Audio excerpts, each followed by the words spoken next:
In October 2006, the Ulster Museum closed its doors to allow major refurbishment to take place. For the duration of this work, all the museum's contents were removed and hidden in a secret location, in darkness. And in this darkness lay one much-loved exhibit whose face was to be revealed for the first time in thousands of years. That of the mummy whose name was Takabuti.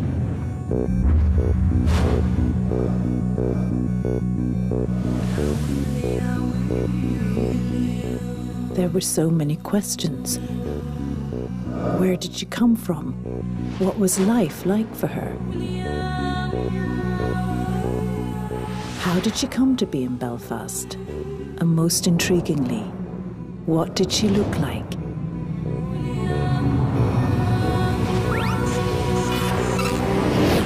'21st century science and technology were to play a huge part in unravelling these mysteries.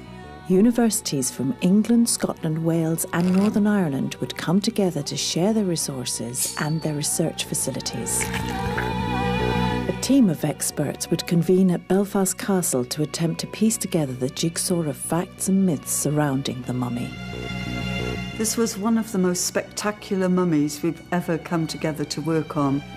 What we found as a team was that this person, Takabuti, became real to us, even though she was 2,500 years old.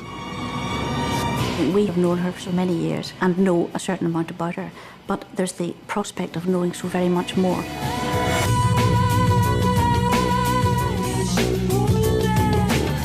The search for answers would take the experts on a journey to Takabuti's Egyptian homeland, where they would walk in her steps across the deserts near Cairo and Luxor. I say that this person looks to me alive. The evidence we have about her manicure and her hairstyle shows us that she was indeed somebody of very high status. The story of Takabuti was also to reveal an Irish connection to the cracking of cryptic coded hieroglyphs and discover a man written out of the history books, driven to despair by his contemporaries and their conspiracies. The word genius is often bandied about, but Hincks was a true genius. He was a code breaker. And now, for the first time since the Egyptian 25th dynasty, people will be able to see how Takabuti would have looked in life.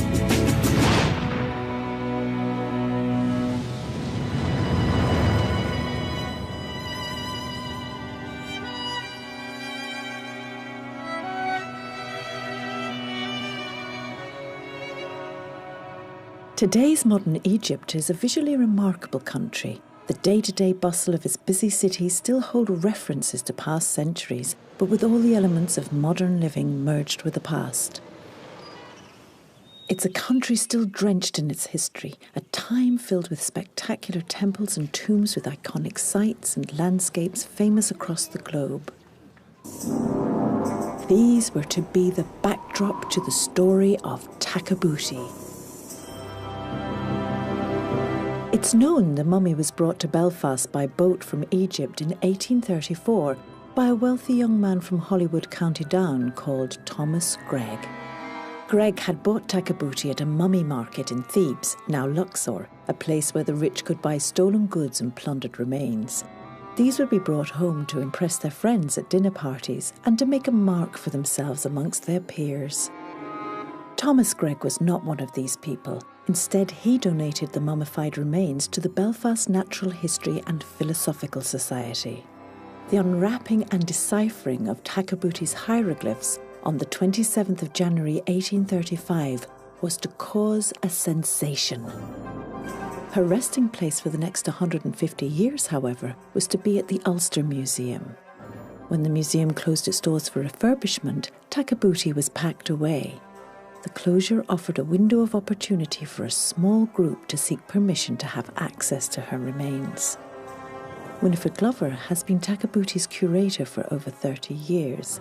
She was initially reluctant to offer up her prized exhibit for examination. I've always thought of her as a person and as a personal friend almost. And, you know, if you have a great friend, you wonder what other people are going to say to her or do to her or whatever. So I was slightly wondering what it was going to turn out like. Winifred Glover decided to join the project so she could be with her precious Takabuti and be part of the team who would reveal her face. A team of experts were brought together, all with a personal interest in the mummy. Their skills and specialist knowledge would be crucial in finding out and piecing together the medical and scientific elements required for this project. The things we can do, it depends how much you would like us to do.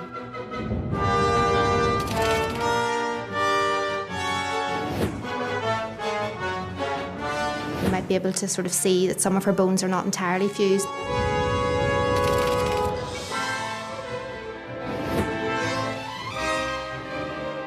They were really starting to look at the scientific value.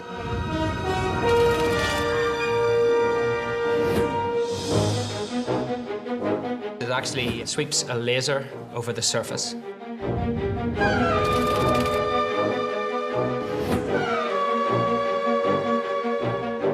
This was one of the most spectacular mummies we've ever come together to work on. Fantastic in terms of the state of preservation, the amount of hair still there, the nails, the teeth, everything. So I think all the team were really excited to be able to see this and to think about the possibilities of all the multidisciplinary studies we'll be able to do on the mummy. I was very excited because Takabuti was a mummy very well known to me from my childhood, so it was a real thrill to be involved in a project which would help us learn more about her. And to get the chance to work on an Egyptian mummy was just beyond belief, actually. When I got the call, it was fantastic. It was a really exciting time.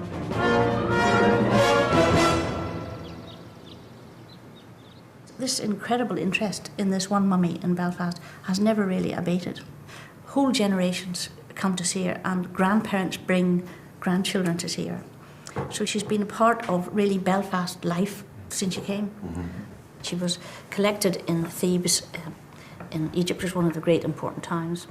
And they had a big cemetery on the western side of the city, and this is apparently where her mummy came from, and it caused an absolute sensation. And it wasn't until the beginning of 1835 that she was unwrapped. Now, the unwrapping was done by the Reverend Edward Hincks, and he was really a genius. For his time, he was a genius. Edward Hincks was born in Cork in 1792, the eldest son of a brilliant family. He was to become one of the foremost Egyptologists of his day and be responsible for the deciphering of the hieroglyphs on the sarcophagus of Takabuti. He would create a template that would be key to unlocking ancient Egyptian codes. Because there was no TV or video in those days, it was almost like an alien autopsy today would cause the same excitement. It was an age of exploration and discovery, and you can see the excitement and the enthusiasm that they brought to the whole thing. They really enjoyed this sort of thing. Hincks had a brilliant mind and was able to determine that the horizontal inscriptions offered up the names and titles of Takabuti and her parents, while the vertical inscriptions were the speeches of the gods depicted alongside. Her name was Takabuti. Hincks said she was the mistress of a great house, that she was a married woman, that her father was called Nespari and her mother was called Tasanirit. In Takabuti's time, around 650 BC, Ireland was in the Iron Age, but in Egypt, their civilization was much more advanced, with already long-standing pyramids and temples. The names of Takabuti's parents would be the starting point for the experts to begin putting the locations and timelines into place and to explore deeper into her story. Well, I would be very interested, as I think people from Ireland always are, is who are you and who's your father and who's your mother? And we know her father's name, Nespari, we know her mother's name, Tasanirit, and as he was a priest of Amun, it should be possible, hopefully, to perhaps find out more about her family, because it will give you more of a picture of the life of a well-to-do Egyptian lady. The next stage would be to bring in medical science. First of all, the mummy goes to be x-rayed. You get all the information from the skeleton about the age of the person, if there's any disease and so on. From that, we can find out about the mummification process. We can look at her diet. So it's a detective story, really. If the revealed face of Takabuti was to be the end result of this journey, Then the experts needed to see a more detailed image of the landscape of her features as they are today. It was decided that Queen's University in Belfast would carry out non-intrusive three-dimensional laser scanning.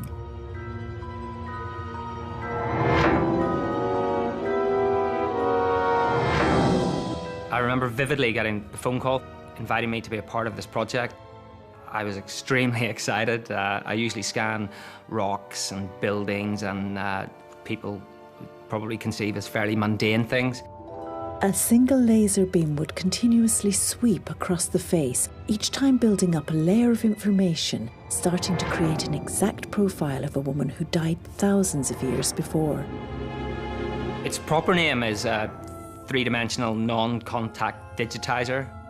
It's a camera with a laser built into it, as well as taking a traditional photograph. It sweeps a laser beam over the surface in front of it and captures that in full 3D.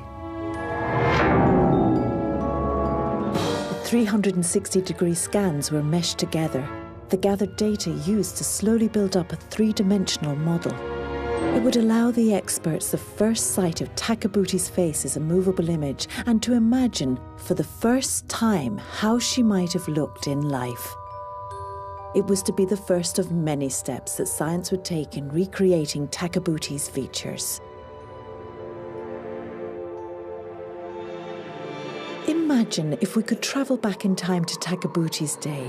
What words would we use to describe to her her legacy and the world in which her remains were now kept? Just as Takabuti arrived in Ireland in 1834, she was to travel once more by boat to England, to Manchester, where she was to be scanned in the next stage of the search for answers. Well, I think the most exciting part, the next part of the process is that, we who have known her for so many years and know a certain amount about her, but there's the prospect of knowing so very much more. And the more about you know about a person, the more interesting they become. And I think this is one of the great things about Takabuti. The mummy was taken to the K&H Centre at Manchester University, where its research into biomedical Egyptology has gained worldwide recognition. Here, under strict medical supervision, the team hoped to be able to scan Takabuti and to examine her for any cause of death and, for the first time, carefully place a camera inside the body to see what was inside. We had this wonderful opportunity to examine one mummy in totality and to get information about one individual person from ancient Egypt. In Manchester we have facilities that range from radiology, histology, through to various analytical techniques, and so we can bring all these to the examination of the mummy. Rosalie David and her Egyptian mummy team, they are the world's leaders in this type of research. Anything else wouldn't have given Takabuti the full treatment that she deserved. This is such a well-preserved mummy, it's quite amazing. You can see the skin colour there, which is probably the result of the treatment with resin. The hair, of course, is incredibly well preserved, which is very unusual because usually they shave the heads of the individuals at death. So to have this amount of hair is quite amazing. The skin, of course, is incredibly well preserved. I mean, on the hands and the foot and the face. I think the mummy dates to the 25th dynasty, they think, from the coffin, which is about 660 BC.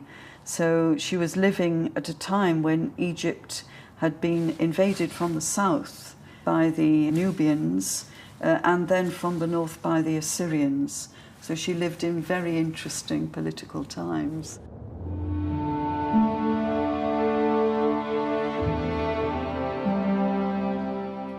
It was like I was back 30 years ago when I was a little girl visiting the Ulster Museum, specifically to see Takabuti. And now I feel very privileged as a scientist, to be part of this research team, and we can conduct a range of non-destructive scientific techniques to learn more about her. They obviously lavished a lot of care on this lady during her mummification.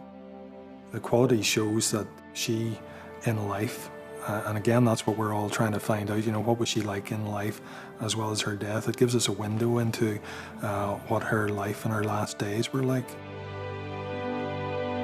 And we look forward very much to the next stage tomorrow, which will be the X-raying of the mummy, where we'll really see what there is inside the mummy and the possibility, of course, of endoscoping the tissue samples. These can then be taken on for a whole range of different techniques to build up a real picture of what this lady's life was like. And I think everybody has gone away from today with really very exciting ideas about tomorrow.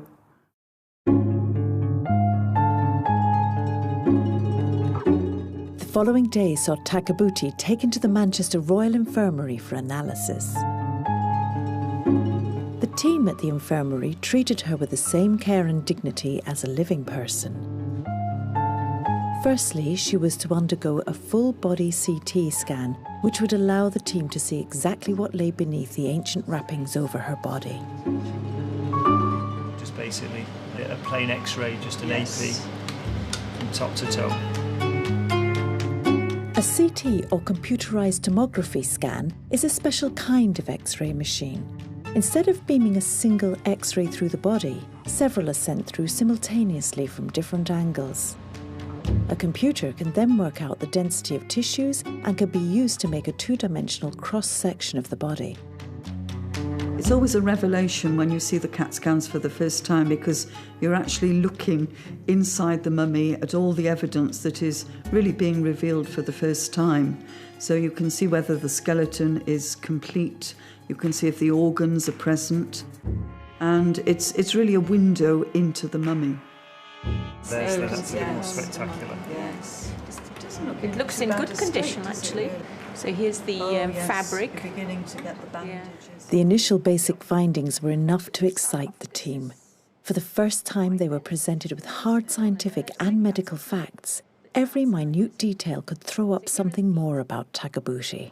Now here's a package between the...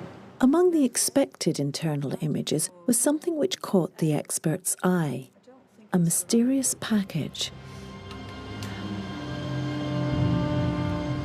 It was extremely intriguing to see the package up on the top left of her chest, and this has now caused quite a lot of debate. What was this package? The Egyptian god Osiris was the ruler of the underworld and god of regeneration. It was believed that he was the one who would judge the heart and soul of Takabuti and offer hope of survival in the afterlife. The mummification process, by today's medical standards, was a gory event. The internal organs were removed and preserved in jars. The brain was removed by inserting a metal rod up the nose of the deceased. Surprisingly, Takabuti's brain appeared to remain in place. But mysteriously, the all-important heart, Takabuti's ticket to the afterlife, appeared to be missing. Normally the heart would be left behind. Well, I have some images lower down, but I could not identify the heart. Yes. We didn't see evidence of disease. It's a fairly young person, as you know, and a female, and we can tell the sex from the shape of the pelvis. Well, I think it's very interesting as a good example of the best kind of mummification that would have been available at this time. So it bears out everything else we know about her as being somebody of status who would have had a relatively top-grade mummification.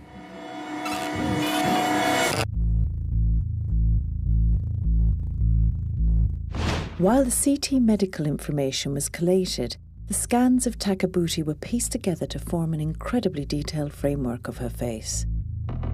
These pictures were to be used as a template to create a 3D model which would allow a skeletal assessment to take place. The scanned information was sent to Dundee University, a world leader in forensic facial reconstruction. It was to be a case for Dr. Caroline Wilkinson, no stranger to the challenges of recreating the faces of the long dead. We're involved in a lot of forensic investigations with the police for identifying bodies, and we've done a lot of archaeological investigation work. So the work that we've done in the past has been on bog bodies and other ancient Egyptians. So this work on Takabuti was a natural progression from that. The first information that we received was the 3D model of the skull from the CT data. And initially we assessed the skull to find out how much information it's going to give us about the face and the features. And in this case we got very good information because the skull was in very good condition, there were no missing parts. So this gives us all the information we need to produce a facial reconstruction. The first stage of the reconstruction process is to apply tissue depth pegs to the surface of the skull. And they represent the average tissue depth at those anatomical points. That helps us to know how much soft tissue to add over and above the muscle structure. So we know that everybody has the same muscles on their face, they have the same origins and the same attachment points. But because each skull is different, those muscles will be in a slightly different position. So we have a database, like a library of pre-modelled muscles that we can import for each skull and then distort them to fit the new skull. So we put on all the muscles of the face that are important in terms of face shape, from those large muscles of mastication that we use for chewing and talking, down to the smaller muscles of facial expression. There are features to Takabuti's skull that give ambiguous determination of ancestry. She's got a very long distance from the front of the skull to the back of the skull, which is something that is quite common in ancient Egyptians. But she also has what's called an occipital bulge, which is a bulge on the back of the skull that's more common in white European ancestry. Was this to imply that Takabuti was not of Egyptian origins? This was not going to be an open and shut investigation.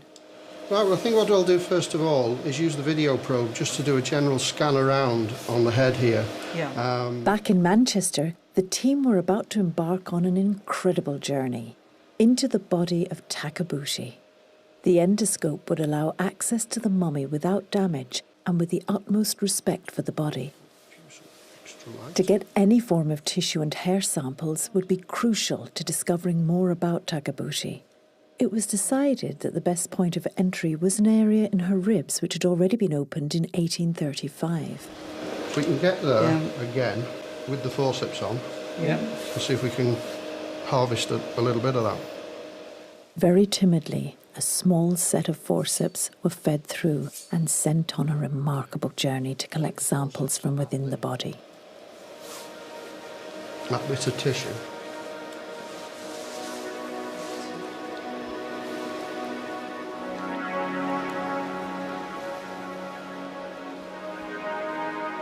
Some small fragments. A small sample of the mummy's hair was also collected. This would be an invaluable source of information for the carbon dating process back in Belfast.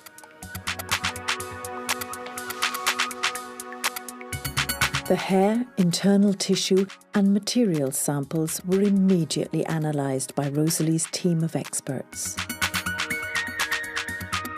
While some of the samples delivered amazing results, other samples were to be a great disappointment to the team.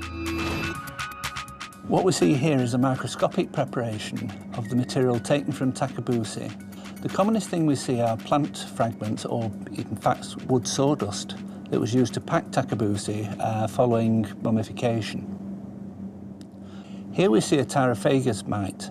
These mites are commonly found in stored cereal products. In this case, the mites would have used the packing as a food source. As a consequence of eating the packing, they produced the excreta or feces of the mite, which we see here as these orange spheres. The mummy was stuffed using sawdust. That would have been a high-level mummification process in the time. Subsequent to that, we have the problem with house mites, or these Tyrophagus mites that have infested the mummy. That presents a major conservation problem for us.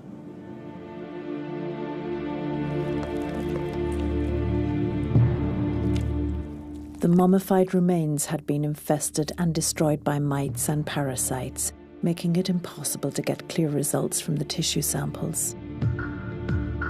Without any clear and clean samples, histology tests could throw little light onto Takabuti in life and death. It was a devastating blow for the team. The hair of Takabuti was the only pure source of information the team had to work with.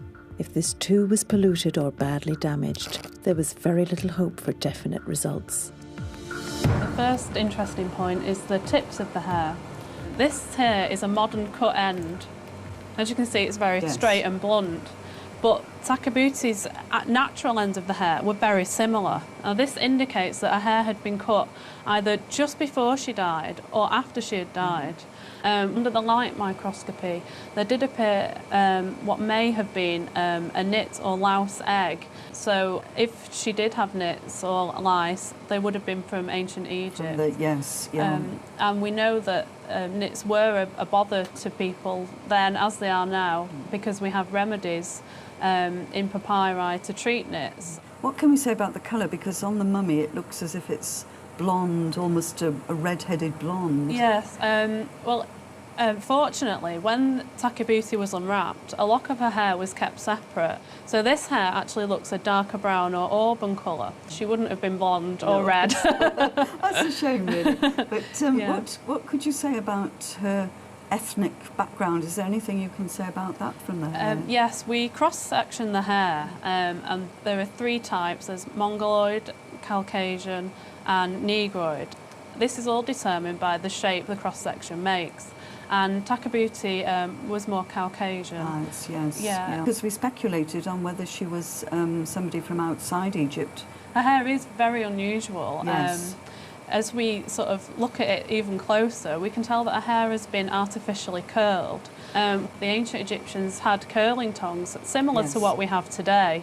They would be made of metal and heated to form a curl. Now, what is interesting, you can see a very fine sort of coating over the hair. Now, this, in effect, is ancient Egyptian hair gel. It's an oil or animal fat substance that has been put just on the roots of the hair, and we think this would have held the curl in place. So in effect it looks like someone's styled her hair and left it as it would have been when she died.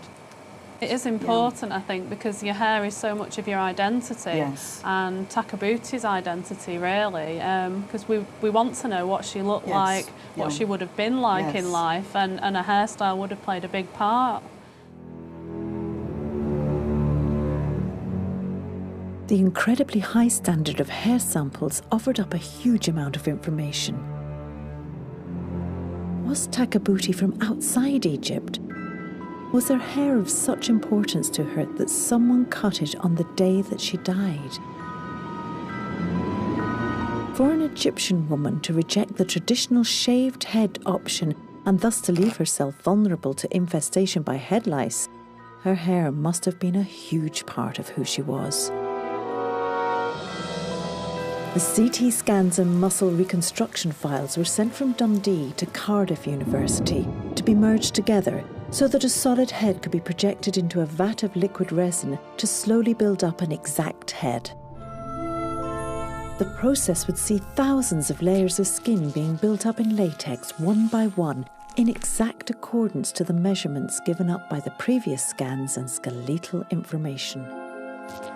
These machines take three-dimensional computer geometry and slice it down into many thousands of layers, in this case 1,205 layers, and rebuild each layer at a single time.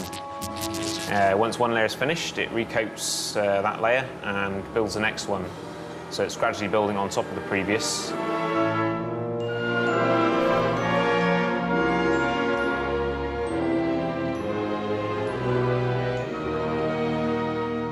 It would literally rebuild the mummy's face. This was the recreation of the face of Takabuti.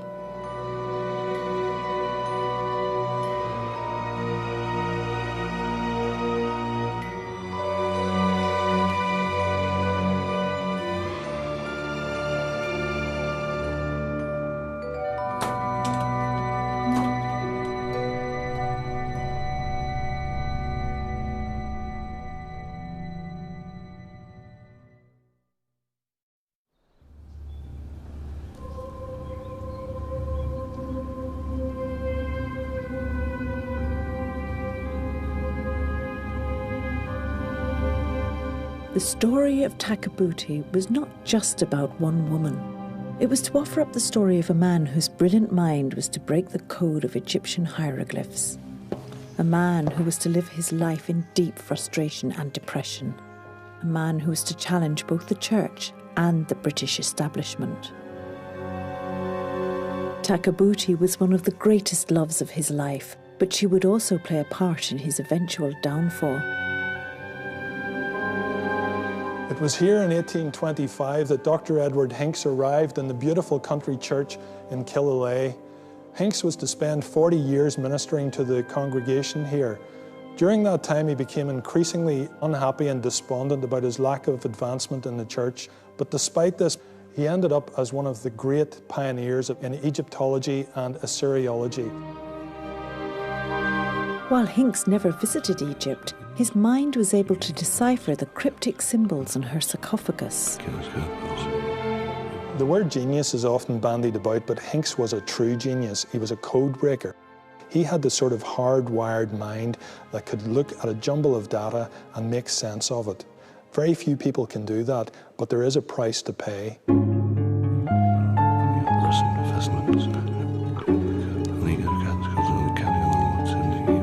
Hinks was introduced to codes and to decipherment at an early age. His father was a professor of Hebrew in Belfast, and Hinks was, in his family life, exposed to these things from an early age. He also took to papyri, which they had a great collection of in Trinity College. He took to reading them much more easily than the professor, Charles Wall, in Trinity, and this didn't go down well with Charles Wall either because his student was showing him up. Edward Hinks had a personality that could ruffle feathers and antagonise those around him. Hinks rubbed a lot of people up the wrong way. He started that at university, having come from an exceptional family. His brothers all did extremely well, either in the church or in politics. But when he got a scholarship to Trinity, he wrote a poem in favour of Napoleon Bonaparte, which was not a good idea at the time. And he ended up shifted from Trinity College up to Armagh and then on to Killalay.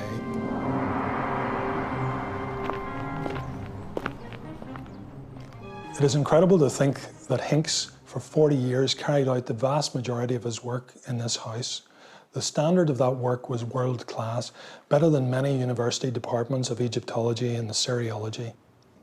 And it was from this house in 1835 that he was called to Belfast to supervise the unwrapping of the mummy Takabuti and the decipherment of her hieroglyphs. And it was perhaps characteristic of the man and his personality that he kept them waiting 5 days before turning up.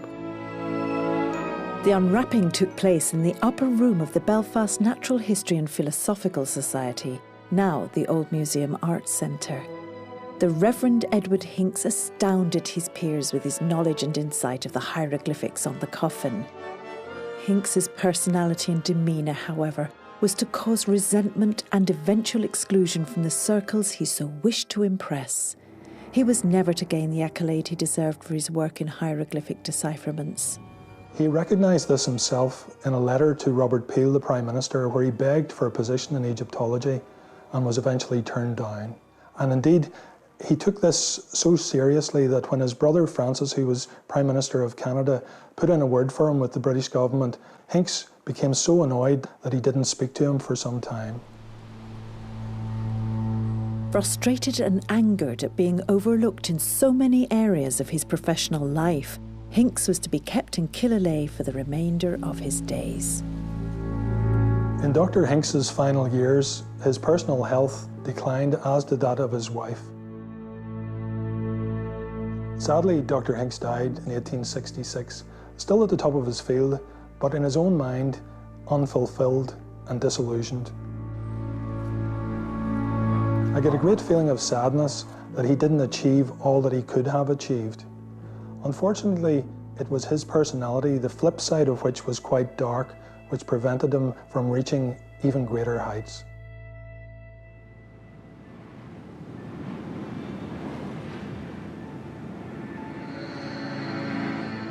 For the full story of Takabuti's life, the team had to travel to the places she once lived, amongst the tombs and temples of ancient Egypt.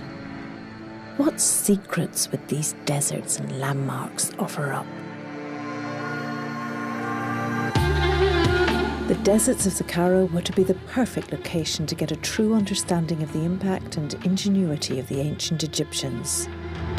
Saqqara was a burial ground for over 3,500 years. A meeting was set up with Dr. Zaki Hawass, the head of Egypt's Supreme Council of Antiquities. To help them understand more about Takabuti, Dr. Hawass opened up the tomb of the oldest mummy ever found, which is closed to the public.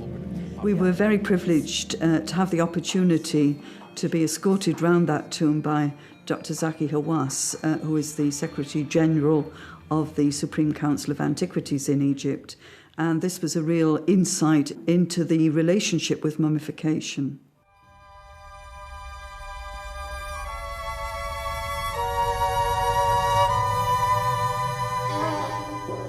In my opinion, this is the most beautiful tomb ever found at Saqqara.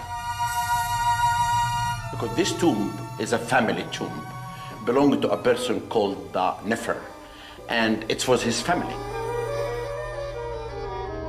The walls of the tomb were painted with ancient decorations portraying the day-to-day life of Nefer and his family, along with his hopes for what lay ahead in death. And of course, we start with the regular scene of Nefer in front of his wife, with an offering table, having 1,000 bread, 1,000 beer, 1,000 of everything. And other scenes of slaughtering ducks and animals and hunting, all the daily life scenes that the deceased would like to have in the afterlife.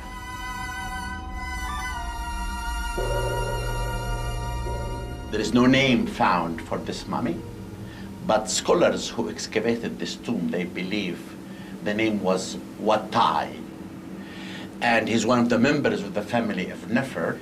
Then it's going to be very important for you to look at the oldest private mummy ever found in Egypt that dated back to 4,300 years ago.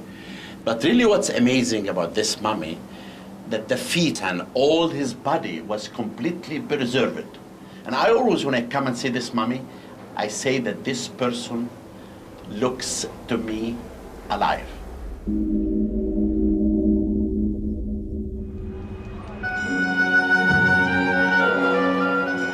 The following day, Dr. Hawass invited Rosalie and Winifred to the Cairo Museum, home of over 120,000 Egyptian objects. Coincidentally, the museum was established in 1835, the year of Takabuti's unwrapping in Belfast. Among the mesmerising collection of Egyptian artefacts, Dr. Hawass had prepared a very special showing of a mummy from the 25th dynasty, the era of Takabuti. The 25th dynasty was around 700 years BC, meaning that the symbols and painting of the sarcophagus should have similarities to that of Takabuti's. This is a mummy of a lady. Her name is Badit Bastet, Dynasty 25. Is your mummy the same like this? No, our mummy was wrapped in linen bindings, but they were white. They're cream. White, yeah. And this is the black one, style. yes. But you know, Dynasty 25, it has white mummies. Yes, yes. The painting on the case and the decoration was indeed very similar to Takabuti's. So presumably this was a 25th dynasty style of case painting. And that was a kind of revelation as well. The sourcing of a mummy from the exact era of Takabuti was of immense importance to building up her profile. Dr. Hawass was to have one last revelation for his guests and a conclusion to the story of the Reverend Edward Hinks. Here is the bust of our great man, Edward Hinks. You know, I'm really happy to see this bust here in this museum, because always we honor people who make great discoveries in Egypt. Yes. Then I'm really so happy to see the bust of Edward Hinks in the garden of the famous and the great people. And I want to tell you one thing. When I found out that I'm going to meet you, and I did some research on the mummy of Takabuti, first I'm very happy with this name. It's very strange ancient Egyptian name, Takabuti. And I found out that he's the one who translated the language in the coffin in your museum. He did, yes. That many people doesn't know. I hope that people can look at his face and remember that that great man was the man who gave us the key of the Akkadian language. Can I tell you an idea? Would you like us to make a replica of this bust and send it to you? It would be wonderful. Okay, That'd be a tremendous idea. It's really, the people in Ireland has to know about this great man. Look at his eyes now. You can feel he's happy that we are going to look at him.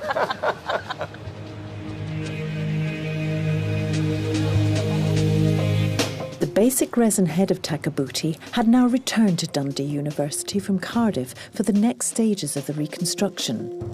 The first issue was how to decide on a true representation of Takabuti's skin tones. All of us, whatever colour our skin, we've all got a base layer of reddy pink underneath from the blood vessels. So that's why we've got this initial pinky skin tone. It's very difficult to know exactly what colour her skin was. So we can assume that because of where she lived, she's not going to have very pale skin. So we're going to give her a kind of mid-toned brown skin. After the skin has been painted, we'll be adding eyelashes and eyebrows and any makeup that she would have worn. We'll be attaching the wig that she will have worn over her real hair, and we'll be adding the final skin texture details such as blemishes and slight inconsistencies that will make her look realistic.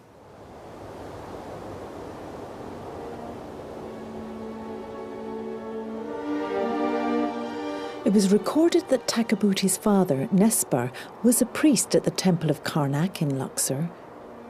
It was a time for more detective work as the experts travelled from Cairo to see for themselves where Takabuti was raised and to get a real sense of her life living within these ancient walls. Well, it's no wonder they were an important family, because obviously it must have been important to have this kind of door. The huge pillars of the Temple of Amun, where Takabuti's father performed religious rituals, housed a spectacular forest of giant papyrus-shaped columns which reached up to the skies in honour of the gods. Here we are in the hypostyle hall, and this was the way through for the priests into the sanctuary on the other side. And this was supposed to be a great primeval forest growing up from the ground. Wonderful. It's fantastic. All these columns are close together to represent the fertility of Egypt and the land of Egypt. So they're quite special, really. It's a wonderful place. The temple walls and pillars were covered in artwork depicting the important role of the temple and its ceremonies. And I'm really struck by this huge illustration of a boat. Yes. In which the god is being carried out across the water to show to the people. Yes. And you know, in the museum we have this little slate palette which shows you the god Khepri in his form as a scarab beetle being carried in one of these barks. Yes, yes. Across. Yes. And so it's fascinating. And I think, now you can see, isn't it Horus? You can see.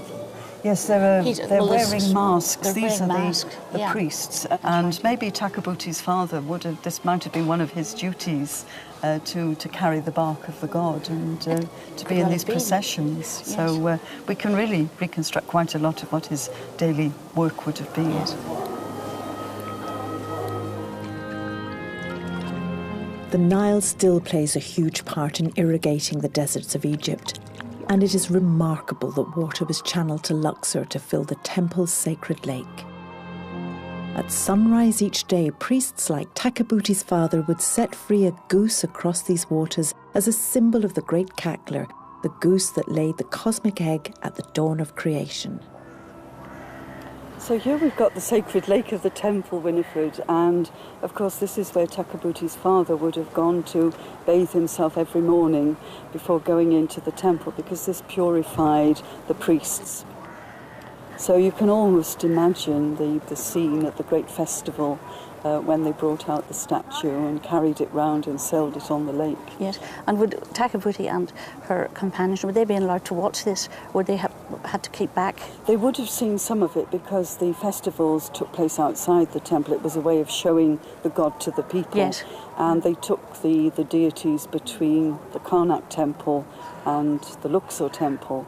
And so there would be great processions, as you can see on the temple walls. Oh, absolutely, yes. Yeah. At the temple precinct of Karnak, there was living accommodation for the priests and their families just outside the temple itself, in the same way as rectories are built nearby our churches. And but Takabuti and her family would have lived somewhere between the edge of the temple and the perimeter wall there. And, the crumbling remains of a once great house lay ahead. This is where Takabuti grew up.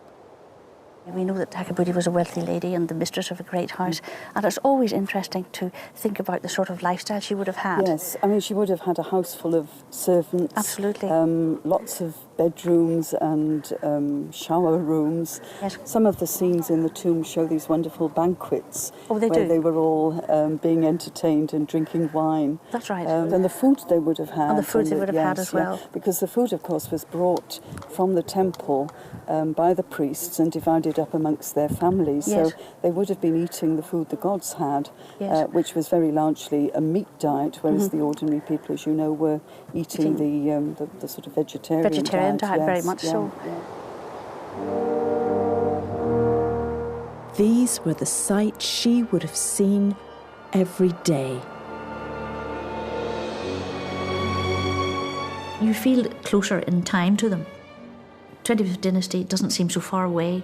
You feel, an immediate connection, I think, with the sort of life she would have led, and the fact that she lived in such close proximity, really, to the great temple, showed you how very much they revered the gods and how their whole everyday life was tied up with the gods as well. The experts travelled from Luxor across the deserts near the Valley of the Kings to the stunning temple of Hatshepsut. This is where Takabuti's father would have been buried. It was traditional that the priest's family would be laid to rest by his side. It was, of course, a mortuary temple, which meant that not only was the god worshipped here, but the ruling king or queen in this case had rituals so that they would survive after death. As a deity. So she would go on to be a god in the next world. Queen Hatshepsut died in 1458 BC, leaving behind this legacy. She called her temple the Splendour of Splendours, and it rises up over 300 metres above the desert plain, carved out of the limestone cliffs. It was designed by a man called Senmut, who was the architect of Queen Hatshepsut, and he obviously had an eye for this wonderful backdrop of the Theban cliffs. Yes. And the colours fitting so well with each other. Yes, yeah. It's really right. And either side there would be these great gardens with flowering trees and incense. Yes. Must have been really lovely. This is 18th dynasty and Takabuti was 25th dynasty. Yes. And so she would have been able to see this in her day. Yes, yes. And to be able to come here and attend whatever rituals were happening. Yes, and then in her death she also would have been near, so would have been a feature in life and in death. And in death as well. Yeah. This is where Takabuti was brought in her funeral procession to pass into the afterlife. Deir el-Bahari may have been the location of Takabuti's grave. However, it was not to be her final resting place. The 1800s saw a virtual invasion of the Valley of the Kings by archaeological treasure hunters. They plundered the graves, searching for buried artefacts, and stole the bodies to be sold at popular mummy markets. It was at one of these markets where Thomas Gregg bought Takabuti in 1834. Her story was to take her from here and across the seas to Belfast, where the Ulster Museum would be her final home. You know, for me this has been the end of a fantastic journey. I've looked after Takabuti in the museum for over 30 years, and now finally to be able to stand in the place which was her final resting place is really a wonderful thrill and a really great end to her story. Yeah, absolutely. This was to be the conclusion of this part of Winifred Glover's relationship with the mummy, after more than 3 decades of caring for her remains. Meanwhile, work continued at Queen's University in trying to piece together the information on the physical data harvested in Manchester.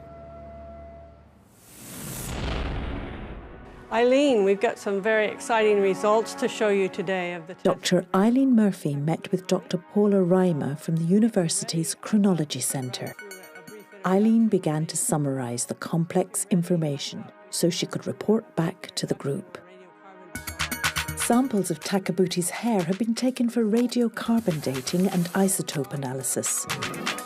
The samples were subjected to a rigorous purification process to remove all contamination.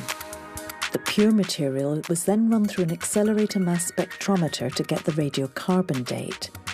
An isotope radiomass spectrometer obtained the isotope information.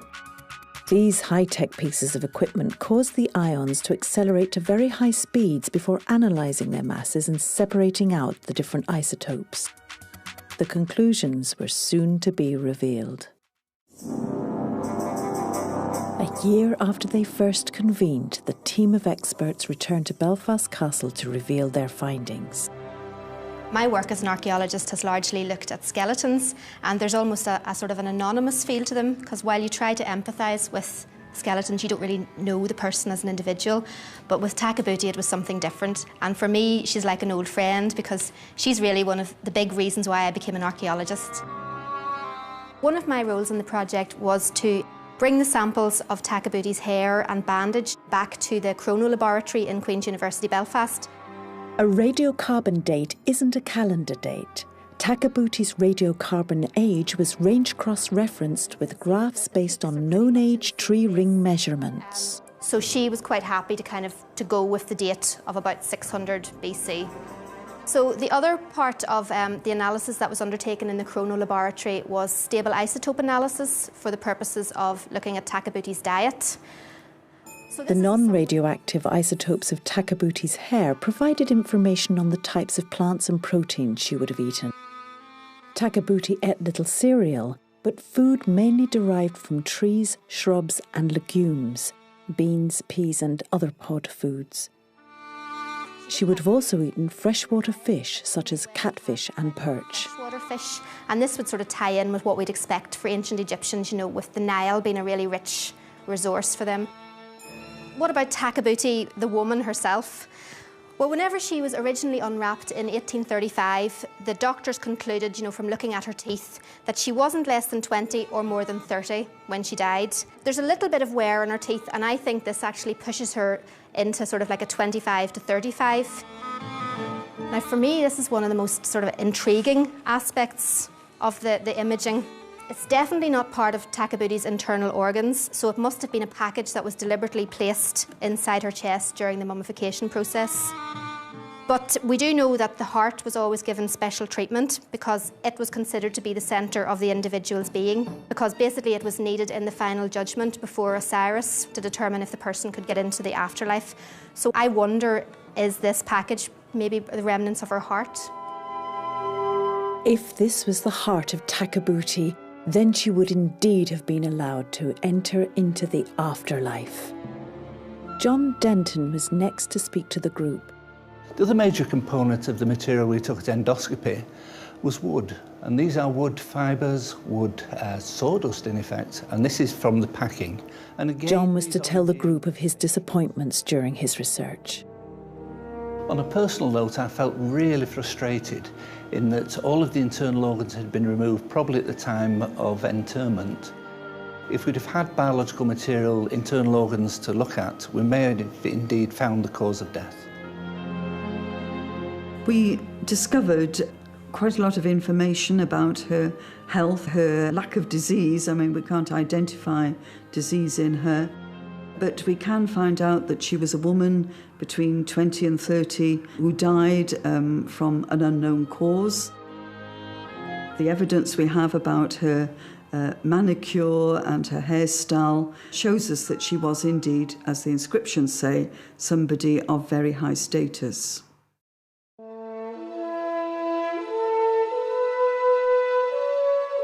In 1835, 130 men were present at the unwrapping of the mummy. In 2009, 130 school children were chosen to be the first to see the face of Takabuti. They were to promise that, as adults, they would bring a child to the Ulster Museum to show them the mummy. They would tell them of the day they were amongst the first children in the world to see how Takabuti looked in life. And they would ask that child to do the same when they grew up, so that the legacy and the story of the true face of Takabuti would continue.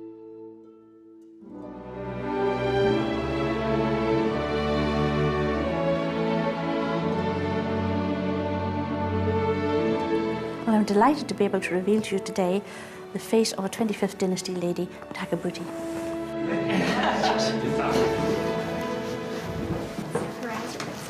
She does look sad. Yeah, she does. Beautifully done. Yeah, it's beautifully done, isn't it?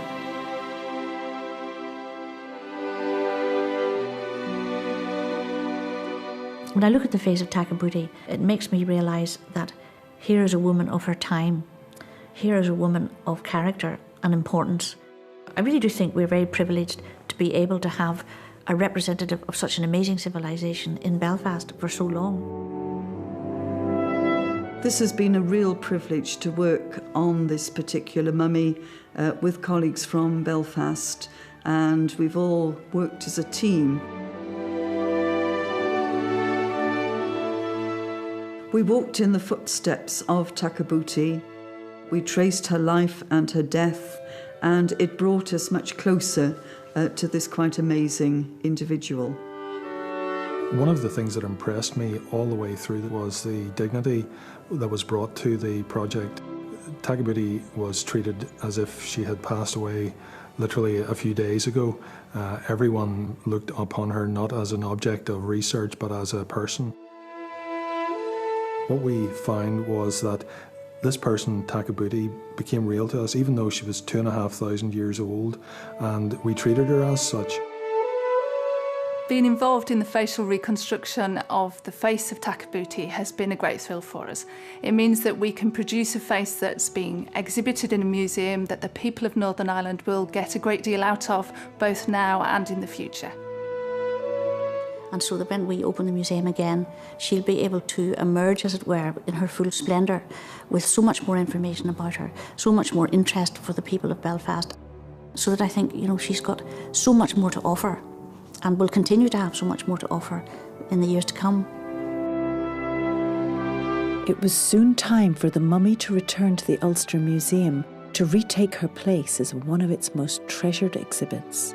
Here she would once again remain under the watchful eye of Winifred Glover.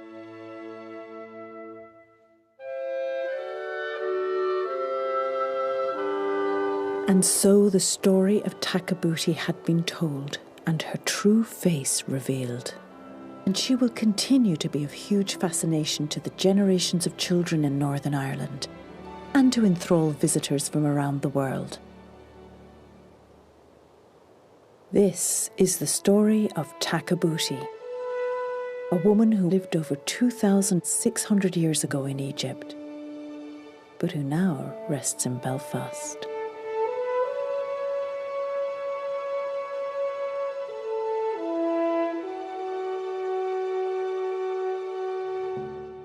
Tomorrow night on BBC HD, we're taking you back for a new term at Waterloo Road. That's at 8. And tonight, stay with us for brand new political satire from Armando Iannucci and The Thick of It.